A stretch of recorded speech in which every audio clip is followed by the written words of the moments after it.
Thanks for coming out. My name's Brian Azorski, and we've got our other volunteer organizers up here ready to get things started. We've got some seats up front, and go on, grab your coffee, make your way up front. We'll get started here. We got Lance and Courtney and Melissa and Milton up here, and we are your volunteer organizers. And thank you for coming out on this beautiful summer day. Couple quick questions. Who's here for the first time? Great, welcome.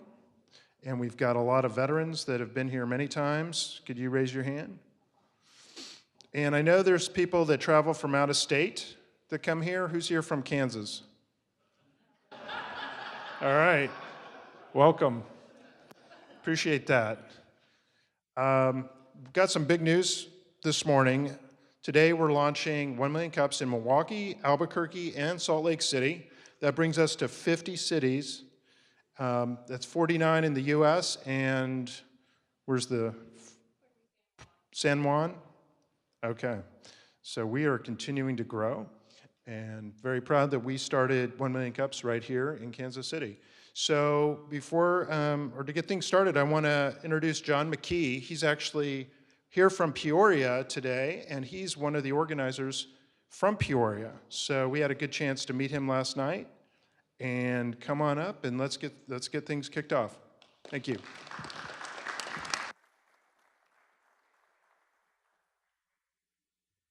Test my mic. Everybody hear me okay? Well, good morning again, Kansas City. Thank you all for joining. It's great to be here. I've been pretty excited about coming here to present to you. As he mentioned, I'm from Peoria. I am actually an organizer there. And today I'm going to present to you a product that I have invented and tell you a little bit about our story, the who, what's, and whys of it. And of course, at the end, there's questions and answers if you guys have any questions. But anyway, without further ado, if everybody can hear me, I'm going to go ahead and get started. So here's the product. The company's called CosmoFingerGuard.com. And basically, the problem is pretty obvious here. It's called finger cuts. And anybody, and I think we have maybe a cosmetologist in the audience here today. I knew a gal that had continually been cutting herself, and to make a long story short, basically just said, hey, I'm going to order you something online, and as you can imagine, why I'm here, because I couldn't find anything. So we created a product. But there's some pictures here, and hopefully nobody has a weak stomach, because I'll show you some other ones. So anyway, this gal here is being a great sport. This was sent to us via, I think, Twitter or Facebook. She's in the ER, being a good sport, and just sent us the picture. Here's a set of new pictures. So this, again, kind of brings to the reality of what the problem was. It's pretty severe. The shears they use are surgical grade. They're very sharp, and it's an issue. In a particular case I was working with, the gal that I knew had been sent to the emergency room, and that's what made me decide, hey, you know what, I'll just order you something. I couldn't find anything, so I decided that we would just make it ourselves. So here's the solution. There's samples in the back, when and if everybody's done. There's brochures, business cards, but it's real simple. There's really not a whole lot to it. The material was already available. It's basically a cut-resistant glove, and we call it a two-finger cross-the-knuckle version. You see this one here is embroidered. This, again, is a picture from a customer. They have fun with it. They put their name on it, personalize it, and we can do different colors. So again, there's the solution. A little bit more about the material. There's that big long word. It's an ultra-high molecular weight polyethylene. If anybody's familiar with the glove or safety industry, you might have heard of a company or a brand called Dyneema. You can find a Dyneema glove for construction or military. There's all kinds of uses for it because it is cut resistant. So basically, ours is just a simplified version of that. Again, it is patented. We did file. We actually just received the patent. In fact, probably, I don't know, a week ago. It was about a 2.5-year process. We're rated at a level 4 on the ANSI level, which is basically the standards for cut-resistant gloves, and basically the highest you could ever put on the market is a 5. So we're up there real high. Here's some milestones. We won't probably touch on every single one of them. But if anybody wanted a copy of this, obviously we could get it to you. But you see, we go back to 2010, the process going through. Our biggest milestones were this year. It was in 2014. where we've done some really big things like the America's Beauty Show. I think I have a pointer here. I don't know how visual it will be, but yep, probably not. But the ABS in Chicago, that's a big beauty show that we did, 65,000 people. So we had a real big exposure. We're a web-based business, and you can see here that I've also presented in 1 million cups in Peoria, and then I went back to Cedar Rapids, which is where I was at, Cedar Rapids, Iowa, when I founded the product. So I've been enjoying the platform that 1 million cups offers and encourage that as well to anybody else that's utilizing that. And then bringing us up to this day right now, we've entered into a product search. If anybody's heard of Edison Nation, they're a product search group based out of the Carolinas, North Carolina, and they partner up with like As Seen on TV, CVS, the big names, and so we are in a product search right now. Otherwise, we're just available online. You know, what that would bring to us, if we make it through that, would be probably a licensing deal. But again, we have to make it through their steps. Business model, real quick, we're actually not incorporated. We are still a DBA, but we are talking to our attorneys about getting incorporated. We have added a business partner, you know, and again, I don't have a lot of time to go through everything on here, but you know, some of our goals would be to secure worldwide distribution. We have been approached about that. That is a conversation that's happening. Or licensed through like an Edison Nation or something like that. Obstacles for us, new to the market, it's a safety product. So obviously, cosmetologists, hairdressers haven't been wearing anything for years. So our approach is, or their approach is, look, we don't want to wear anything. So it's the acceptance, okay? So we've got that as obstacle. And who will be the first? You know, we have sold a lot of these worldwide. But again, when you're out there at that level, if there's veterans that have been in the business, again, they don't want to wear anything. It just goes with the nature of the job. It just goes with it. And we're a single SKU product, so again, if you're entering into the market and you've got 4 or 5 products, it's easier to get in the door for a beauty distributor or something like that than a single SKU item. There's the cosmetology team. We did a presentation in Chicago or a trade show. One of the gals is back there, Betty, if anybody wants to say hi to her. But anyway, there's a list. There's myself, Fred, did our web design, show support staff, volunteer staff. It was a blast. We had a great time. What do we need? Again, we're looking for distribution channels. We'd ask you to all like us on Facebook, help us grow there, Twitter. We're on all the social media, Pinterest, YouTube. Maybe if you have a stylist in your life, or when next time you go to a hairstylist or barber, buy them one as a gift. We'd appreciate that. Or if you know somebody in the business. And we're open to new ideas. Medical and kitchen. In fact, we were asked while we were back here chatting if we had considered the kitchen part of this, and we are. And then there's our contact information. I think we hit it right on the button there. So I think we're available. Great, John. Yep. Thank you. Bet. Open this up to questions, and if you raise your hand, we've got 3 mics running around. But tell me more about getting the patent and that process and the time it took, the initial steps, and then I understand patents can be pretty expensive. Yeah, well, I knew immediately right out of the gate that anybody that I dealt with, including the friends that were involved in my immediate circle, I had everybody sign non-disclosures, even as simple as that was. It's funny, because when we presented in Peoria, I had a lot of friends there with me, and they were all laughing at me. But that process, we filed in December of 2011, and it was issued in March of this year, so 2.5 years. We first filed a provisional patent, so the provisional will give you 1 year to do any tweaks or modifications. We did use a patent attorney. That is almost all she does is intellectual properties, trademarks, and patents. I would suggest, and I even had her sign one, by the way. And we found one that was fairly hungry. It wasn't anybody that was local to our area, and we were able to do that from a long distance type relationship, and she was successful at it. But yeah, provisional, and then this is a design patent, not a utility. Obviously, we didn't create the material, we just created the design. Hopefully, I don't know if that answers your question. Thank you. We had a question up front. Do you have samples for people to view and kind of feel the material? We do. We have samples back here. back in the corner over here. You're welcome to check them out. And of course, again, we're available online. We kind of take the Kohl's approach upon returns. If you did order one, we don't ask questions about return. If you did order one, we will return it. So we haven't. Got a question here in the. Okay. Question and a Yeah. comment. Are you actually from Peoria? I am. Okay, I vacationed my entire childhood in a suburb called Washington, Illinois. Absolutely know what you're talking about. And my mom ran the Mugs Up root beer stand there with her Run- brother. She did what?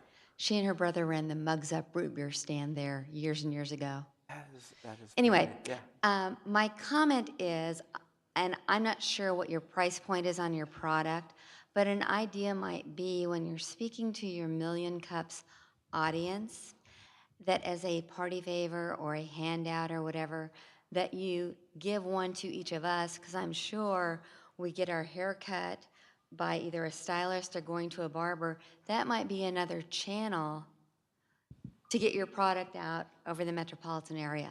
Just a thought. I appreciate that. I do. Yep. And there's quite a few of you here. We got a question way here in the back. Thanks for your time and thanks for coming out and presenting. This is my first time at A Million Cups. I actually just filed, yeah, thanks. I actually just filed a provisional patent as well on a invention that I have. And I wondered, did you consider just maintaining your provisional patent status by tweaking it over the years? Because what I've found is my provisional patent is actually very weak. And when I looked at the cost and the time frame of getting a utility patent or a design patent, it was sort of like, I'll never have the amount of money to be able to, get the lawyers to back me if a larger company decides to infringe upon my patent. So it was sort of this decision, and I wonder did you struggle with that? Did you think about that? Did you consider staying with a provisional? I didn't, I'll be honest with you, till actually towards the end. And when they were actually issuing it, I got notification it was being issued. And I had heard, and I don't know a ton about, I'll be honest with you, I did have to, as you say, rely on the attorney to educate me on the process. But towards the end, once it was issued, because once it's issued, you're right, now somebody can tweak it, file another patent. Plus, I lose the patent pending status. And I've heard that the patent pending status is actually the better status to be in because they don't, it's still being developed. But I didn't, I'll be honest with you, I didn't think much about it. I was just anxious to get it and go forward. We are working on another one. It's a redesign of this one, so we have another one in the works. And I don't know if they'll let me modify this or it'll be a whole new patent. I'm not sure yet. But I know I haven't directly answered your question, but I honestly didn't think much about it. I didn't. I just ran with it. Question here on your left. Yep. Tell us a little more about your manufacturing process, who manufactures it, what your capacities are, things like that. If all of a sudden this group took off and you had 10,000 orders tomorrow, what would you do? Very good question, and thank you for asking, because that is a great question. Because as you know, just being us, if you've ever dealt with or talked to or worked for a glove manufacturer company, they don't want to do or deal with somebody like me who only needs a few hundred or maybe 1,000. They're talking 20,000 in production. So it was extremely hard to find that. We are all U.S. material. We are U.S. made. It's by Charlotte, North Carolina. Actually, the town's called Concord. The company's called World Fibers. They're actually a company who is a distributor of the fiber. They're a licensee of Dyneema. And they just happen to have the machine. Actually, I'll be honest with you, how I got the first ones made was the manufacturer who makes the actual knitting machines, the computerized knitting machines. They're called SEMA Shiki USA, and I contacted them. And I think they thought I would be a prospective buyer of the machine, so they're like, well, we'll make you some. I obviously wasn't prepared to buy one, so my first batch actually came from the maker of the machine. And then after that, they wanted to sell me the machine. I ended up finding, they referred me to the place out in Concord. But as far as being able to deliver product in a quick turnaround, I would need 2 or 3 weeks, yes. If we got an order for 10 or 20,000, yeah, I would need a few weeks. But it's set, it's solid, we've got a great relationship. I would have no hesitation that we could provide that quick. Yep. John, we got a question up front. Yep. Could you kind of help us understand the size of the market and then what are the kind of key steps to becoming the leader in that market? Well, right now we are it. We do own the social media space because if you Google anything about cut resistant and you add the word cosmetology or hairdresser or barber, we do. That's a beautiful thing for us, and we have great web designers. But as far as our market, I know in the U.S. there's 1.3 million licensed cosmetologists. Just to give you an idea of that size of the market, I know there's probably another just shy of 1 million in UK, and we do sell worldwide. If you go to our Facebook page, you'll see comments. People are from UK, Ireland saying, how do we get it? So that was one of my problems I had presented, is availability, because they do want to see it. They want to grab it, they want to touch it, and I'm having to ship 6 to 10 days out to another country. So that is an issue. Yeah, it's a big market, and then we can do multiple colors. It's a repeat buy. We've seen repeat business. We can do colors. We can package it like socks. We can put your name on it, and again, we're looking at different brands or different styles for different markets. So we're going to open up some other areas. We try to anyway. We got a question here in the middle. Yep. Maurice Sadowski, on the provisional patent, my understanding is you have a year, That is correct. and then it's published. That is. And when it's published, then you've lost your right to patent. Yeah, good question. Okay, I so, know. Go ahead. but I have a question for your product. Is it breathable? Yes, thank you. In fact, very important because obviously, as you know, and again, I keep referencing over here because I know there's a cosmetologist in the audience. Yeah, because they're going to get it wet, right? So it is breathable. It takes probably less than 40 seconds if you just hit it with your hair dryer, and it's dry. And again, welcome anybody to check it out. It almost looks like a mesh, for lack of a better term. But yes, absolutely. In fact, it's as far as temperature, you're gonna want to keep it under 250 degrees Fahrenheit, and that brings. Oh, I'm sorry. I can't hear him. The question is whether your hand will get hot as you're cutting or using the glove. No, I've not. I haven't seen any feedback on that at all. I haven't. I'm not saying it won't, but I don't think so. Yeah. Question here in the back left.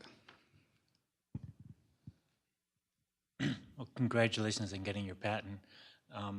What is the feedback you're getting from your users? You mentioned that you started this because you had a friend who had cut themselves. Are people using it? Are they using it for a while and then throwing, so what's the feedback you're getting from your customers? Yeah, absolutely. No problem. Good question again. We are seeing, here's what we're seeing. Now that we've been out there, first the idea was just, I'll be honest, we don't want to wear anything, right? So it's a new product, and we're asking them to wear it just like no different than somebody was asked to wear steel-toed shoes or a hard hat. So we've got to get through that process. Are we selling them? Yeah. We sell quite a few, to be honest with you, just daily, usually 1 or 2 here and there. But as far as the feedback from the actual market, we're seeing at the education levels where we want to be. Well, they're still in cosmetology school, so that it's just standard right out of the gate. The ones that have been in the field, it's been a mixed bag. If they just, I tell you what, most of them have said that if you're cutting yourself, you don't need to be in the business, right? But it's going to happen. It's the nature of the business, and they just deal with it.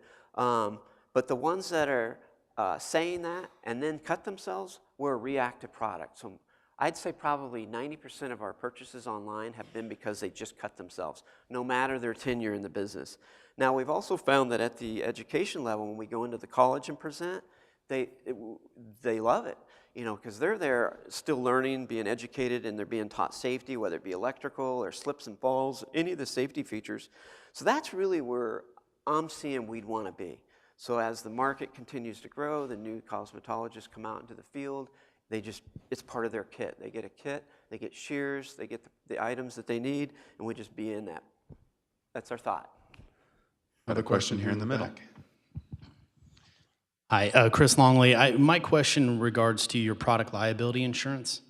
How'd you go about that? Do you have some kind of insurance coverage? Because when I look at the product, you hope it doesn't happen, but you do open yourself to a liability. People are, well, I'm not going to get cut, so chop away. Very good question, and yes, we do have insurance on it, and we do market it as cut resistant on all of our packaging. Very clear, very detailed. It is not cut proof. Cautions on everything.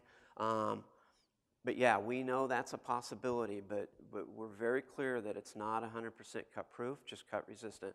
And that's really the only stance you can take. It really is. Other than that, like you said, have coverage. But knock on wood, I will tell you, actually, I got to take that back. I've had one call. I have had one call where a person did say, "Are you going to pay for my medical?" And we just, it's on all the packaging. So I'm not going to deny that, but that's pretty good. Well, I shouldn't say it's pretty good, but 1 out of 1,000. So, yep. Another question here in the back left. Hey, John, I'm interested to learn more about your starting up 1 million cups in Peoria. Is there a big startup community in Peoria? Yeah, we're loving it there. We love this platform. Yeah, it's amazing. In fact, I just joined as an organizer 3 weeks ago. They asked me to come on, and I'm like, absolutely, I'd do it. And as you guys all know, it's a volunteer position. But to be part of that community, yeah, it's on fire there, and we're growing. Well, it's not certainly at this level, but we've entered into a facility that will hold this amount of people, and we're headed there. We're sporting probably between 50. We're actually going to set a goal next week with probably 60. But it's, I've seen it when it was 25, 30, 35, growing right up through there. Excuse me? What's the venue? Where are you holding it? Well, actually, we originally started it in downtown Peoria in an old warehouse district, and it was, the atmosphere was amazing. It was just an old building that had been remodeled. We loved it, wood floors. We loved that. And then here about 2 weeks ago, the city of Peoria started construction, and we lost a lot of our parking. So we're now in a beautiful building called the Gateway Building, downtown Peoria. It's on a riverfront with the bridge and the river behind us. But it's more modern, like this facility. John, I got a question for you in the center. Yep. Well, just quick, I think you've done a great job, and obviously you've set up a lot of your process, the social media, the manufacturing, even going through the process of patent. But kind of back to that liability, it seems like setting up an LLC is a really relatively easy and inexpensive process that would give you protection in the line you are. Why have you delayed so much on that? Really, no excuse. Me, probably. Not having somebody pushing me along saying, get it done, get it done. Because it was kind of a single journey process for me alone. I didn't really enter into any partnerships. I've had, I work around a great group of people, and they've, given some feedback. But you're right, it's overdue. And we are entering into possibly thinking about a series LLC as well. Yep. I agree. Yep. I agree, yeah. Cool. You got a question here in the middle. Hey, John, you mentioned, let's talk about operations for a second. You mentioned if you had a big uptick in volume, what you'd be a little concerned about. Does your current contract manufacturer, are they doing any fulfillment for you or handling, how are you doing that? No, they provide the synthetic yarns, the cut-resistant yarns. That's actually what they really are. They just happen to have a machine. I do think they do some production for some other larger companies, but if you start calling glove manufacturers, they truly want 20,000 in production and better. I'm talking hundreds, right? But it could require that we go beyond them. And we have been talking to Shimaseki again about the machines. Don't know that that's the route we want to go, but that's also a possibility. And one thing I should mention, and if you don't mind me adding it to his question, is we are retail ready. We do have retail packaging. Should that opportunity present itself in UPC codes, we are ready for that opportunity. Yep. John, we got a question here to your right. Okay. Well, this is my first 1 million cups, as my schedule has not allowed it, and ironically, I'm a hairstylist. So thank you. I'm glad I made it. So I have several questions. Sure. Is this the same material as the UV glove? Say again, please. Is this the same material as the UV glove? The up glove? UV glove, like for cooking, it's a mitt that you get stuff out of the oven? In fact, we did some shopping last night, and there's a kitchen store down here, and I forget the name of it. If you walk in, one of the first things you see is a cut-resistant glove, and yes, it's the same material. It absolutely, and I hope that's answering your question? Yeah, that's yes. Okay. one question. Yep. The second question is, over time, is the hair going to be collected in the glove, and can it be washed out? Good questions. Don't know about the collection of knit hair. I've not seen that. We are always open to feedback. In fact, we suggest it, but I've not heard that in 2 years. The other question about laundering, yes, you can bleach it, you can launder it. You can Yeah, you can, as far as the shelf life of it, it depends on how many times you're nicking. If you go to our YouTube channel, you'll see us live demonstrating it, and where my partner's hitting it with shears, which, please, I wouldn't advise anybody to do that, but he is, as a demonstration, because people do want to see it in action. He probably put 200 nicks into it. And what happens is the material behind it, the actual cut-resistant material is actually white by nature. The black or the pink or the different colors you're seeing is an infused color to bring it so we can be more, lively with it and give it some energy. But you would actually start to see that fray a little bit. Okay, is it heat proof, heat Thank resistant? you. And actually, I thought that was a question that was coming earlier. Yes, it is. It's heat up to 250 degrees. Again, another application that we'd love to get involved in because we know you are carrying a heat. You do have applications with a heating iron. But 250 degrees above that, you're going to have a problem. Yep. Okay, also, is it going to dull my shears? It very well could. Very well could, yes.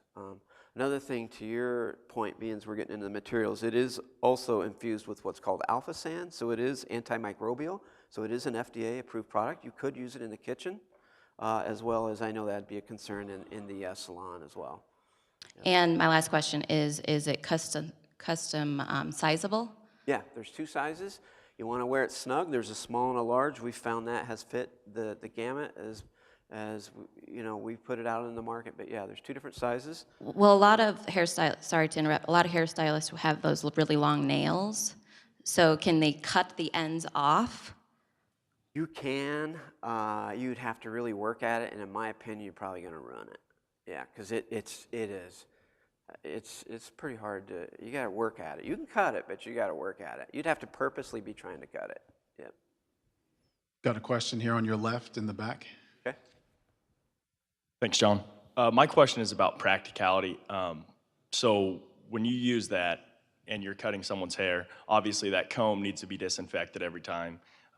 How does this work as far as absorption of water? It needs to be cleaned every time between haircuts. So if you have 15 haircuts in a day in somewhat, succession, how does that work, and how do you clean it off?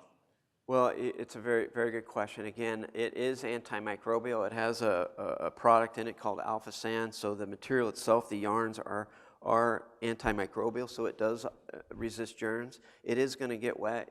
If you're uncomfortable with the wetness, you would have to dry it between the stylists. But we also sell them a multi-pack, so we're trying to appeal to a larger pack to where you have more than one.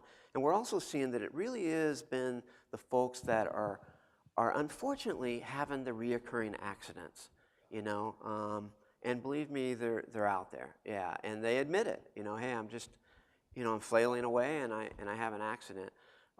So yeah, I would encourage those folks to probably have a multi-pack. Yep. John, we're going to squeeze in one more question up front here. So, and you have a subject matter expert here that can kind of help with this as well, which is nice. But so hair is sort of a subculture, and it's art, right? It's art in many ways. And have you gotten any feedback that this somehow hinders their ability to perform that art? Does that make sense? Yeah, there's definitely a concern about the sensation, and she could probably attest to that as they're pulling the hair through. If you have long hair, they're feeling that.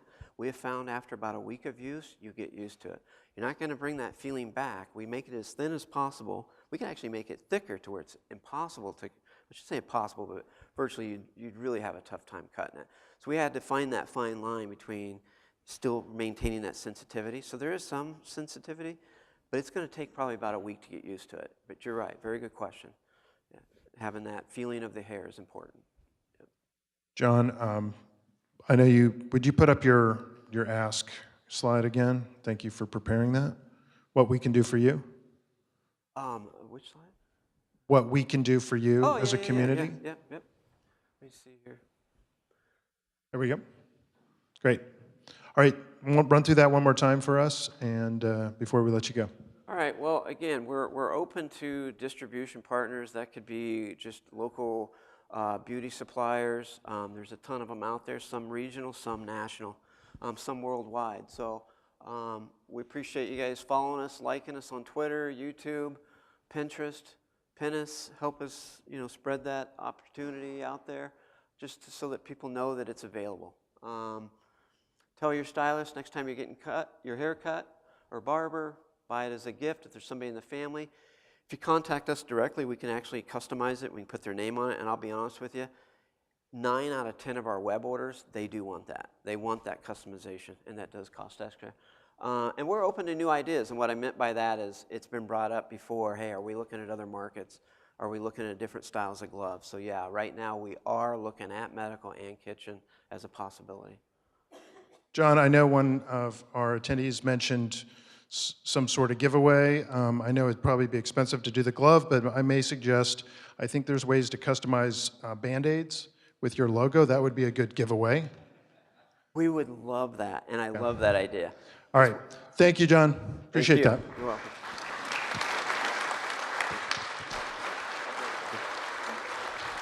Oh, sorry. Hey guys, my name's Taylor Brown, and I work here at Kaufman on the 1 Million Cups program. I just want to kind of talk a little bit about the fact that we're in 50 cities today. That's a really big deal, by the way, so clap. Basically what that means is we have 180 volunteer organizers leading the front on this. They're all entrepreneurs, and not only do they have day jobs, but they're giving about 3 to probably 10 hours out of their week for 1 million cups. And that's just a really big deal. So let's give a round of applause for our organizers. If any of you are entrepreneurs and are interested in presenting at 1 Million Cups, we'd love for you to. So now we're not only in the Midwest, but we're all across the United States. And we have this thing called the Passport Program. And basically what that means is if you present in 1 Million Cups in Kansas City, you can actually go to another city and present. So we'll just transfer your application over, and then you can go anywhere in the US and present and get exposed to another market. So if you're interested, feel free to come by and talk to me. I will be over there by the table. Thank you.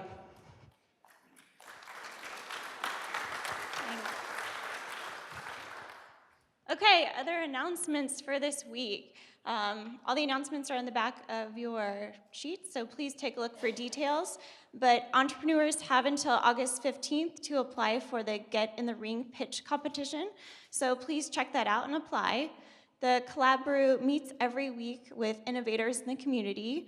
They meet at noon on Tuesdays, so please check them out as well. And then lastly, there is a presentation on Tuesday, August 19th at night for creating a great culture at work. So please go to the Criminal Lab on the 19th. Our second presenter this week has created a charitable way to purchase tickets online. So please welcome Sean Spence and Greg Wolf of Every Event Gives.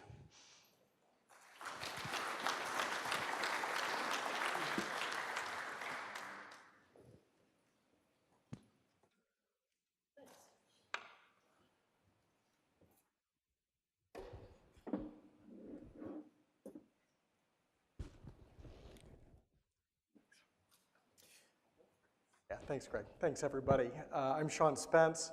I'm CEO of Every Event Gives. The clock just went on. Greg Wolf is CFO and was the very first investor and co-founder of the company with me. We founded the company sitting at a table at a bar, and I said, Greg, do you want to do this? And he said, sure, why not? And the company was born. But it started to come about much earlier than that. In 2003, I was diagnosed with MS. In roughly 8 years later, I had a really major relapse where we thought I was going to be permanently using a wheelchair. And then through the miracle of a $64,000 drug, I am no longer in a wheelchair. I could tell you that story sometime. And that really changes your perspective. I had a lot of time to sit in a chair and think about the world and the kind of world that I want to be in. And I spent a lot of my life as an activist and as a business owner, and it really set me on a path and to creating a program that we, not really a program, but an idea that we refer to as conscience-driven capitalism, which is the idea of not just a company being more charitable, but a company integrating charity into everything that they do and integrating giving back into everything they do. And Every Event Gives really is the first example of what we think will end up being a lot of different companies and things that we do related to conscience-driven capitalism, which I can talk more about in Q&A if you want. Everyeventgives.com, our idea is very, very simple. We make it very easy for people to sell tickets online to an event, and for every ticket sold, we give 50 cents of our fee to charity. That's it, very simple. How many people in the room have ever heard of Eventbrite? Raise your hand. If you're familiar with Eventbrite, we do exactly the same thing, really, except that we charge the same thing, but we give 50 cents of our fee to charity for every ticket sold to the charity of the event host choice. This is who we are. There's our contact information. The challenge is independent event planners need an easy way to sell tickets online. Some people find this very easy, and they use PayPal, and they use any number of other things, but for others, it is more difficult. It's often more difficult for people than I ever would have thought, but we make it very easy. They're able to, in literally 10 minutes, create a web page that allows them to start selling tickets to anything they want to immediately. And so our market is individual event planners and organizations that are just generally holding a few events a year, or some of them are going to hold many events a year, but we make it very easy and we handle all the money processing for them. That's what we do. The other part of what we do is promoting conscience-driven capitalism. Our solution is an easy, free way to sell tickets online. Whoops. And charitable giving provides the extra incentive. So what differentiates us from other companies in the market? The primary thing, honestly, at this point is conscience-driven capitalism and our commitment to making the world a better place. But also, we're starting to make technology a real differentiator, and we're going to be releasing things in the coming weeks and coming months that are going to be, we've got 2 things we're releasing that I can't talk about today that are going to be different than all 260 companies in the market. And so we're really pretty excited that technology is becoming a differentiator. Our business model is people sell tickets, we process it and collect the money. We're really a middleman, that's it. It's very, very simple. The underlying magic is what I'm saying. We help people sell their tickets, we give part of our money to charity, and we provide an opportunity to make the world a better place. Oh, and at no cost to them, which is the standard model for ticketing companies like ours. The charge is always paid by the person buying the ticket, not by the person doing the event. Not always, but usually. Marketing and sales, we use direct sales for local customers, which for us means Columbia, Missouri. So I did 1 million cups in Columbia, Missouri, and we have a local salesperson who sells to people there. And at this point, all of our events are in Columbia, and they're all going very well. We're very proud of that. But I spend most of my time, and have been for the last 6 to 8 weeks, trying to bring somebody in from all around the country. And so I'm literally hearing from people and communicating with people all over the country. And I would suspect that within the next few weeks, we'll have our first events that are in some place other than Missouri. I talk to people from, certainly I've talked to 30 or 40 states at this point and have people who have expressed interest in 30 or 40 states. So it's pretty exciting. We are building, we've got a national email database that we're contributing to every day. We do some level of phone contact, we do a lot of social media, and we're starting to do media relations. And some of those things that I was mentioning that we're going to release in the coming weeks and months, I think are going to help us get a media splash among those who care about this sort of thing. So like most of you are not necessarily going to care about the details about this new event technology that we have, but an event planner is going to care a lot. It's something that helps them succeed at what they've chosen to do. Competition, there are over 260 companies in the space. Eventbrite is the big gorilla, and they have about the market itself is about $4 billion. They have about 25% of that market at about $1 billion. I mean, that's it. This is a big market. It's $4 billion and growing in a really huge way, so we're excited about that. One of our big advantages is uniquely qualified management. I'm Sean Spence. I've started and owned a marketing company. I've started and owned an events company. This is something that I know a lot about. Greg Wolf is our CFO, successful angel investor, successful entrepreneur, successful all of those things, and also an accountant, so that helps. Mike Nichols is an amazing guy. Neil Swanson, who hopefully is in the audience but may not be, is our CTO, and then Denise Falco, who handles our marketing.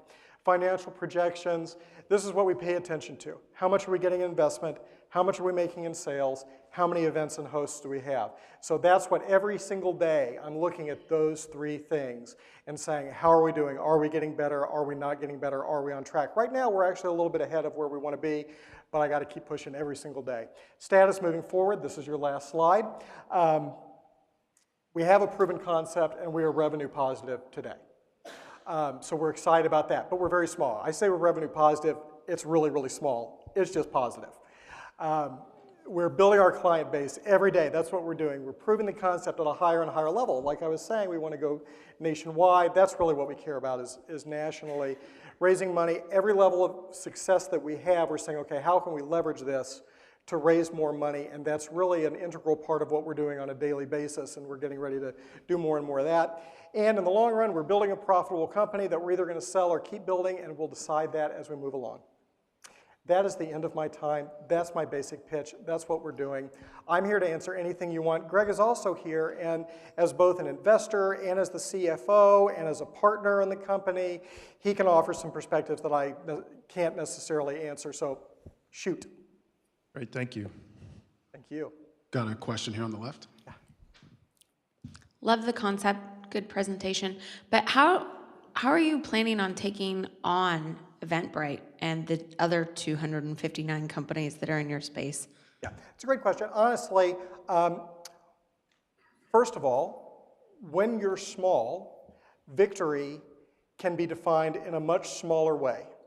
So I'm currently communicating with somebody in California who is going to do over 300 events over the next year. Eventbrite is kind of happy about that. I'm wetting my pants over that. You know, that would be a massive victory, and so we're talking back and forth about doing that, and just do 5 events with us. And I think that's probably where it's going to go. I think they're going to end up doing 5 events with us to try us out, and they're going to be events all over the country, and so we're very excited. So we're going to just keep having little victories, little victories, little victories. There are many, many companies in my, there are 10 to 20 companies in my space that started 3 years ago or 2 years ago that are multi-million-dollar companies today. And so for us to get to victory doesn't mean we have to be a billion-dollar company. I'll be really happy once we get into the, I don't know, 10, 20, 100 million, something like that. I'm happy. Thank you. Got a question here in the back. My question is a little similar, but let's say you do capture the market share that you're looking for, and Eventbrite starts giving $1 to charity. I mean, what's your plan after that? What makes you different? Sure. Well, here's the thing. They cannot do what we do in that way. Their entire business model is based on not doing that. We give part of every single ticket that is purchased, we give part of that to charity, and our business model is built from day one on that premise. So think about your own business and your ability to do that. It's not something that's super likely to happen. It's not their brand. It's not something that makes sense for their financials. It's not something that makes sense for Wall Street as they seek to go public. It doesn't make sense. It only makes sense for us because we've been doing that from day one. It is much more likely that they or somebody else would want to buy us because we're already doing that, and then they could have that brand, and then they could do that, or buy us and shut us down, and then we're not doing it anymore. So the odds of that happening are extremely slim, and I would argue that there's no way on earth they would do it because it would be such an integral change. In the event that they do it, then we're still in the position that we're in today, which is having our wins of 1 event here and 10 events there and 5 event planners here and doing some more interesting technology here that is somehow better because we can always find little things that, oh, Eventbrite doesn't do this, TicketStub doesn't do this, whoever it is, StubHub, that's what I was saying, doesn't do that. And so we're able to implement technology in bits and pieces that are really pretty cool that they are not doing. And I got a whole list of things that I'm just ready to do. We have a question here up front for you, Sean. Yes. Right here up front. Hey, so many of the people that I see using Eventbrite right now are nonprofits already, and they're the kind of people that you might ostensibly be giving this cut to. How does that work? Do people double dip essentially if you have a paid event for your nonprofit? Yes, that is essentially what happens. And we have both using Every Event Gives right now, people who are for-profit events And they're using that as part of their marketing to say now every time you buy a ticket for us, it's giving to the Humane Society, which we have an event that's doing that. And then we have Big Brothers Big Sisters, which is now on their second event with us, and they just give the 50 cents back to themselves. And so in the end, it just ends up being 50 cents cheaper per ticket than Eventbrite, which they switched from Eventbrite to us for that reason. Got a question here in the middle. Can you give us an idea of like how much money you've been able to give back and who to and what it's done? Yeah, at this point, it's in the hundreds. Really, what we want to do is eventually, you know, if we're doing hundreds of events a week, I mean, that's the trajectory that we want to be on. So what I would like to be doing is giving thousands and thousands of dollars every week. Right now, we've given hundreds total. We've given to the food bank, we've given to the Humane Society, we've given to a women's charity, and a couple of others. And it's in small amounts, but that's a big part of what conscience-driven capitalism means to us, is it's doing the little pieces. You know, you look at Amazon.com, and if they did what we're talking about, just exactly the way we're doing it, 50 cents per transaction, if they did that on whatever the Monday is after Black Friday, you know, Internet Monday or whatever it's called, this last year they would have given $39 million to charity. And so when you look at conscience-driven capitalism, it's something that, as it scales, it gets really huge and allows small gifts to create big change. And that's part of the message we're trying to communicate. We got a question here in the middle. Hey, Sean, and just to play off that question, how do you determine what charities to give to? Do you let the event planners decide? Okay. How do you do that efficiently from a time perspective versus giving people a category of industries or charities that they could give back to? You just tell us. Right now, the way it works is you give us the name of the charity and the address, and we're done. And so far, we haven't had anybody that needed to be checked out, but if it was somebody that we didn't recognize other than Second Chance for Animals or, you know, whatever it is, we would check it out. And all we require is that it be a 501c3. So it could be something that I wholeheartedly disagree with, and I'm sure that will happen, but as long as it's a 501c3, we're good. Question here on your left. And that question just got answered. Thank you. You're welcome. I got a question here to your right. Good luck to you. Thank you. I like it that the name is embedding giving. Every event gives, everybody likes giving. So it's good. You do something that probably other companies do, but you do it out in the open. But have you thought, you're charging 50 cents per transaction for charity, but have you thought about doing percentage? For example, and specifically, we're all familiar with the concept of tithing. Now, without empowering you with knowledge about it, but you know, 10% it's a magical number and has something into it. Right. If you've given 10%, would it be better for you or just in generally? Well, yes, we had a great deal of discussion about that originally. And originally, the thought was that 50 cents per every ticket is an amount that can mean something, but is not so much that it is financially crippling for us. In the end, I don't know what the percentage is going to be. It's different, you know, because the tickets range from the lowest ticket somebody's done with us so far is $15, and the highest ticket somebody has done with us so far is $125, and so that's a pretty big range, and somebody may end up doing a ticket with us that is $1,500 at some point. So for right now, the 50 cents makes sense for us from a financial perspective. We've figured that into all of our financial projections, and it makes sense for us, and it means something to people. And so that's the reason why we made that choice. So for right now, that's going to stay that way. Now, as we expand the idea to other sorts of companies, which is our goal, it's not necessarily going to be 50 cents per transaction. It might be a percentage per transaction. It might be a larger amount per transaction. It might be a smaller amount per transaction. We don't know. But all of that is in the realm of possibility.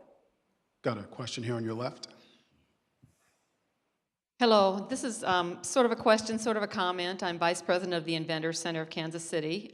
We are having an event in November called Make 48. We just signed up on your website to sell tickets through. The comment. Well, thank you, we love you too. So my comment is, if we were to choose our own charity, for one thing, people that come into our organization oftentimes don't have the money to bring their inventions to fruition. We could create our own charity for this and give back to people that need this, correct? It doesn't have to be a charity that's already set up within the city or something like that? Okay. Here is our standard rule, and rules are made to be broken. What we've said is that everything has to be a 501c3. And that makes it very easy. It makes it easy for us to check if somebody is giving us a fake charity. It just allows us to check legitimacy. You and I can talk, because that's really what we care about. Not that I don't care what you're doing, but all we want to do is enable people to do good. And so our standard rule is 501c3. You and I can have a conversation, because in the end it's just a decision. And the decision isn't, do I like what you're doing? The decision is, are you trying to make the world a better place? And are you going to do that in a responsible way? And so if within another organization you're going to try to create a way to be supportive of the inventor community or of the animal community or the whatever, certainly that's a conversation we can have. So grab me before you leave and we can fix that. Question here in the front. Hey, Sean, you mentioned the bladder control issue you had if you got 300 events. Wow. I'm wondering what your capacity is and kind of what your growth points are. You know, our capacity is really pretty unlimited. We are currently hosted with DigitalOcean, which is massive. We are on a WordPress platform which handles Mashable and other really massive sites. So technologically, we can handle about whatever. And honestly, the scalability is determined, honestly, it's really easy. So we can scale. I could easily handle a jump of 4 figures. If 1,000 people register today because of 1 million cups, which actually I assume will happen, then we could handle that. Could I handle 10,000? I don't know. Could I handle 100,000? But we can handle thousands tomorrow with no problem at all. The technology is very scalable, and we're excited that that's going to happen. Thank you, 1 million cups. Sean, we got a question here up front. Yeah, I actually have 2 questions. The first one in the context of the question before last. What would stop someone from going to, say, Eventbrite if they had a charity rather than getting it approved through you and just saying, we'll donate a portion of our ticket sales and then cut a check themselves and use that as a tax write-off? Nothing at all, and that's just fine. And obviously there are plenty of people who do that. I mean, there are an awful lot.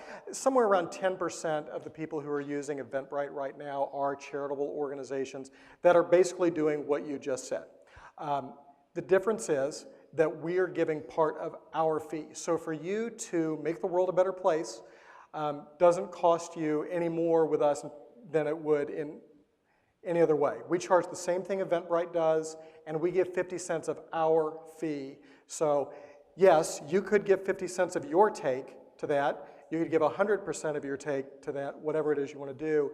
But we're just a way that as a company, we're saying that it is important to us to help you make the world a better place. Okay, and then second question, I just did a quick Google search and found a few different companies that it looks like do very similar things like Tickets for Charity, iTrulyCare.com. So what is your competitive advantage against companies like those? And also, one of them, I Truly Care, went out of business recently after raising $7 million for charitable organizations. If you know what put them out of business and how you're going to hedge against that, I'd be curious to get some insight. Sure. They really don't do what we do. They're just like Eventbrite. What those companies are, is they do exactly what Eventbrite does, and they've chosen a target market, and they said, we just want to do charities. So maybe we're going to offer some services that are particularly interesting to charities, and we're certainly going to do all of our marketing to charities, and so that's what they do. They're not giving part of their fee to charities.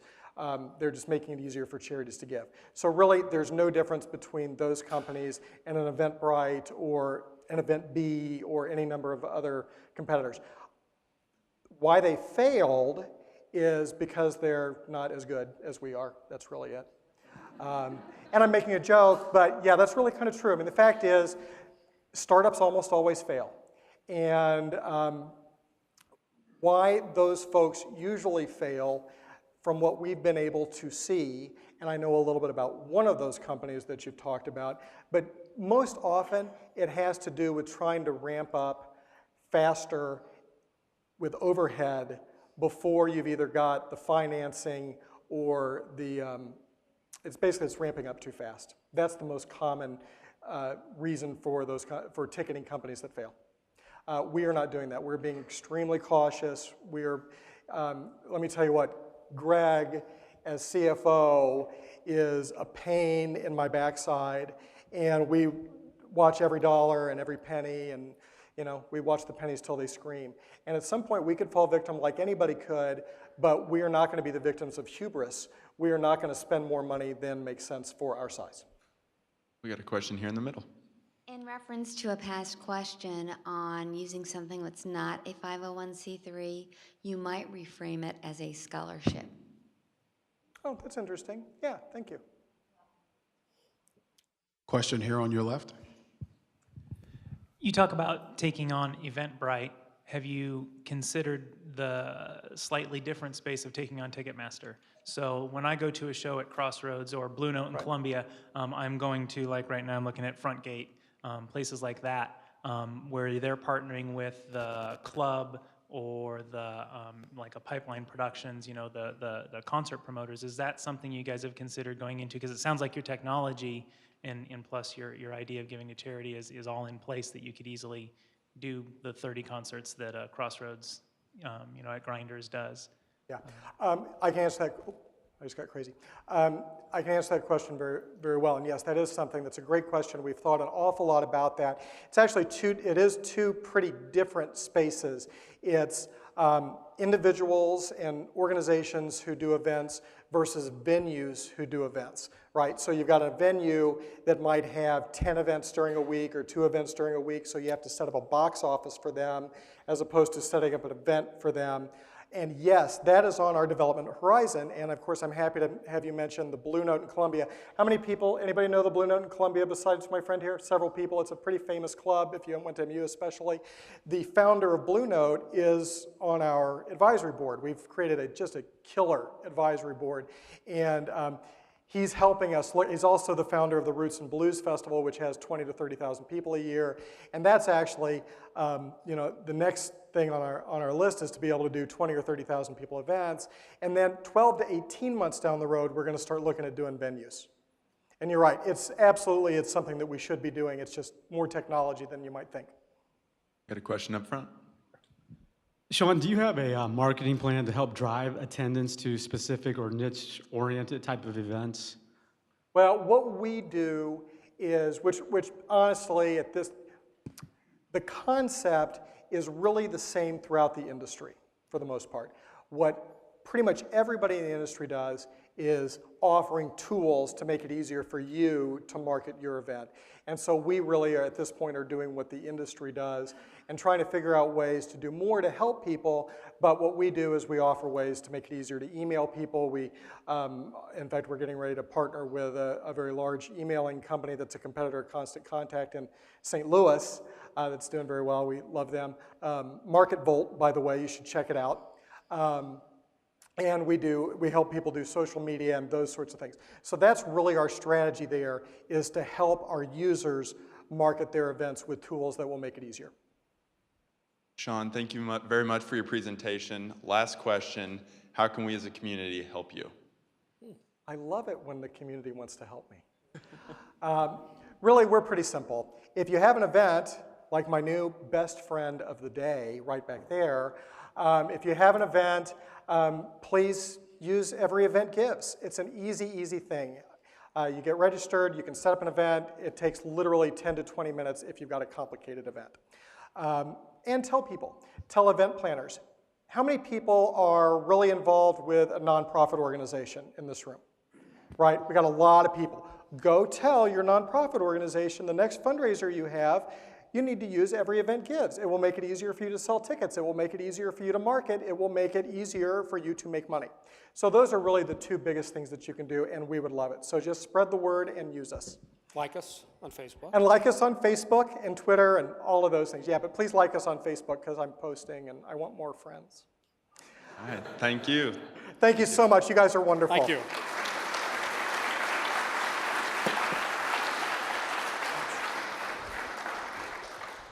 All right, thanks everyone for coming out. That wraps up another 1 million cups. We hope to see you back next week. I will be presenting, and it's guaranteed to be interesting. So I hope to see you next week. Bye.